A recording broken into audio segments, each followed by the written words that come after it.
Hey everyone, I'm back again to do another book review. This time I'm going to be reviewing Paper Towns by John Green.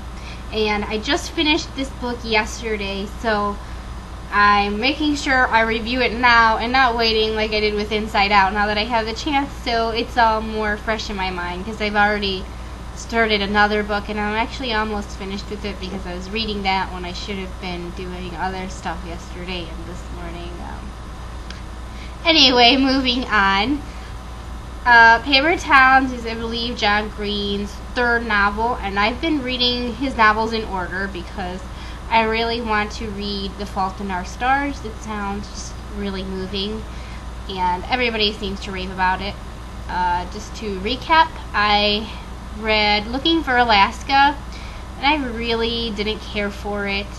I just found all the characters, especially Alaska, who pretty much, the book focuses on her, insufferable would be how I would describe her. The next book, In Abundance of Catherines, that I've read, I loved a whole lot more. Not one of my all-time favorite books or anything, but I liked it a lot. It was a really fun book and really funny to read, and I really enjoyed it. This book was kind of in between. Anyway, similar to the plots of the other two books, this is about a teenage boy who's kind of a dork and intelligent, but not very popular, and he really likes this popular, seemingly like happy-go-lucky, outgoing girl, but who inside is troubled, kind of like the plots to Looking for Alaska and In Abundance of Catherines. But there are differences between all three of them, which I will get into later in the actual review. This book is about Quentin is the boy, or Q as everyone calls him for short, and the girl is Margot, his next door neighbor. Margot Roth Spiegelman is her full name, and when they were growing up, the two are very close friends and used to do a lot of stuff together, and they grew apart from when they were about 10 years old, and then during this book they're around 17 or 18, I don't know, they're close to graduating high school, and I know for sure that Margot is already 18, I don't remember if Q is. At the beginning of this book, even though Margot and Q have not really been close for a long time, she does still live next door. She crawls in through his window one night dressed like a ninja and says that he has to go drive her on. She has this list of stuff to do, and what they're doing is she's going and taking revenge on a lot of her so-called friends who have done bad things to her, and then doing nice things for some people who did nice things for her. And then all of a sudden at the end of the night she says, "I'm going to miss hanging out with you," and then the next day she has disappeared. This is not uncommon because she has run away several times, and at this point she's an adult, so the police say there's nothing they can do because she's allowed to go away. She's 18 now. And after a while, Q starts to think that something is wrong, though, because she left clues behind, which she always does, but these clues seem to point to something more dark and sinister happening. So Q starts to try to solve the mystery and find out what happened to Margot. As to how I felt about this book, I ended up giving it kind of like a 3.5 out of 5 rating. It was really, to me, it was a blend of Looking for Alaska and An Abundance of Catherines. Looking for Alaska, as I've already put out the plot differences, or the plot similarities with the characters in all three of these books. In Looking for Alaska, that really focused on the darker elements of everything. Abundance of Catherines was a lot more lighthearted and fun and funny and a good time. This one was a mixture of the two. It was kind of in between. And honestly, my feelings about it were kind of in between too.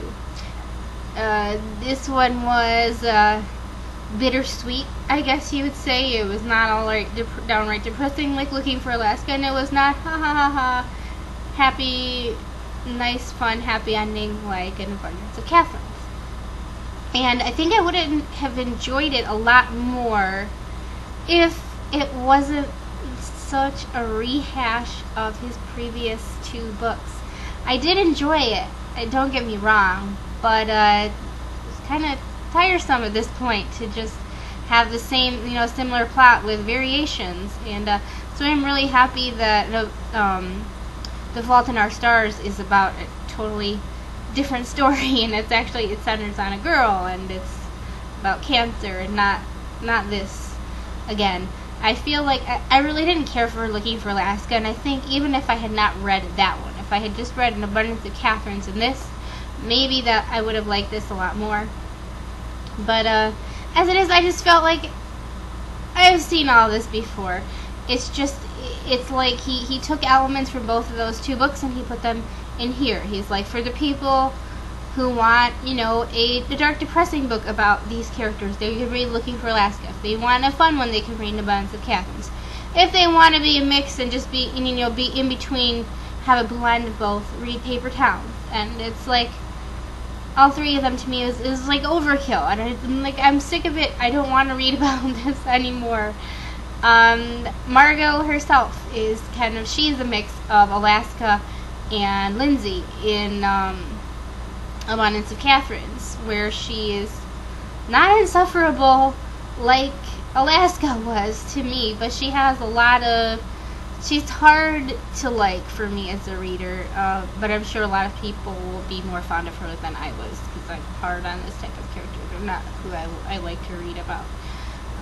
So yeah, I give it a 3.5. I know it's a well-loved John Green book, and that a lot of people like it. I think even, I don't know if this or Alaska is his most popular one. Well, now I'm sure The Fault in Our Stars is, but so sorry to all the lovers and to all the haters too, because I really just felt in between where I enjoyed it, but it was just more of the same to me. So that concludes my review. I'll see you guys next time.